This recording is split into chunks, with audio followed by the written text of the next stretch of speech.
एक पुराने बड़े घर में एक बिल्ली रहती थी जिसका नाम था मिन्नी। मिन्नी बहुत तेज थी, बहुत चालाक थी और पूरे घर में उसकी धाक थी। रसोई हो, अनाज का कमरा हो या घर का कोई कोना, हर जगह चूहे मिन्नी से डरते थे क्योंकि मिन्नी का काम था चूहों को पकड़ना। वह इतनी फुर्तीली थी कि चूहे उसके पंजों की आहट तक नहीं सुन पाते थे। उसी घर के एक छोटे से बिल में एक नन्हा चूहा रहता था जिसका नाम था टिंकू। टिंकू छोटा जरूर था लेकिन बहुत समझदार और दयालु था। उसकी माँ हमेशा उसे समझाती, बेटा सावधान रहना, इस घर में मिन्नी नाम की बिल्ली रहती है, वो बहुत चालाक है। टिंकू कहता, हाँ माँ, मैं ध्यान रखूंगा।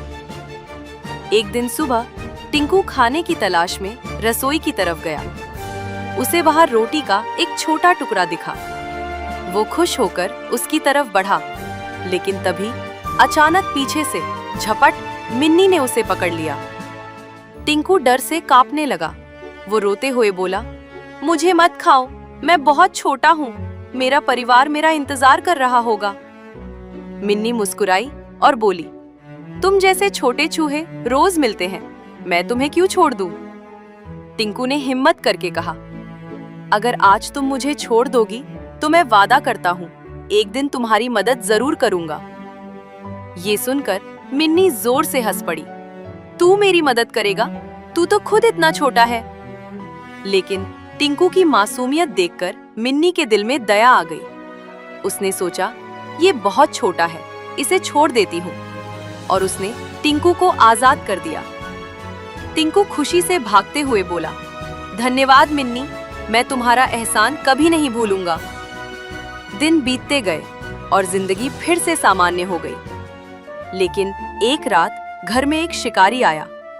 उसने बिल्ली को पकड़ने के लिए एक मजबूत जाल बिछा दिया। रात को मिन्नी हमेशा की तरह घर में घूम रही थी कि अचानक उसका पैर जाल में फंस गया और मिन्नी उसमें फंस गई। मिन्नी घबरा गई। वो जोर जोर से चिल्लाने लगी। वो जितना छूटने की कोशिश करती, जाल उतना ही कसता जाता। उसी समय पास से गुजर रहे टिंकू ने उसकी आवाज सुनी। वो तुरंत दौड़ कर आया और देखा मिन्नी जाल में फंसी हुई थी। मिन्नी ने डरते हुए कहा, टिंकू, क्या तुम मेरी मदद कर सकते हो? टिंकू मुस्कुराया और बोला, मैंने कहा था ना, एक दिन मैं तुम्हारी मदद जरूर करूंगा। फिर उसने अपने तेज दांतों से जाल काटना शुरू किया। जाल बहुत मजबूत था, उसके दांत दर्द करने लगे, लेकिन उसने हार नहीं मानी। मिन्नी बोली, टिंकू छोड़ दो, ये बहुत मुश्किल है। टिंकू ने कहा, दोस्ती में हार नहीं मानते। वो लगातार मेहनत करता रहा और कुछ देर बाद जाल कट गया। मिन्नी आजाद हो गई। वो नीचे गिरकर गहरी सांस लेने लगी। उसकी आंखों में आंसू थे। मिन्नी भावुक होकर बोली, आज तुमने मेरी जान बचाई और मैंने तुम्हें कमजोर समझा था, मुझे माफ कर दो। टिंकू मुस्कुराया और बोला, कोई छोटा या बड़ा नहीं होता, समय आने पर हर कोई काम आता है। उस दिन के बाद मिन्नी ने कभी किसी चूहे को नुकसान नहीं पहुंचाया। धीरे धीरे मिन्नी और टिंकू की दोस्ती पूरे घर में मशहूर हो गई। अब वे साथ खेलते थे, साथ खाना ढूंढते थे और एक दूसरे की मदद करते थे। जो कभी दुश्मन थे, आज सबसे अच्छे दोस्त बन चुके थे। और मिन्नी ने उस दिन सीखा कि किसी को छोटा समझना सबसे बड़ी गलती हो सकती है।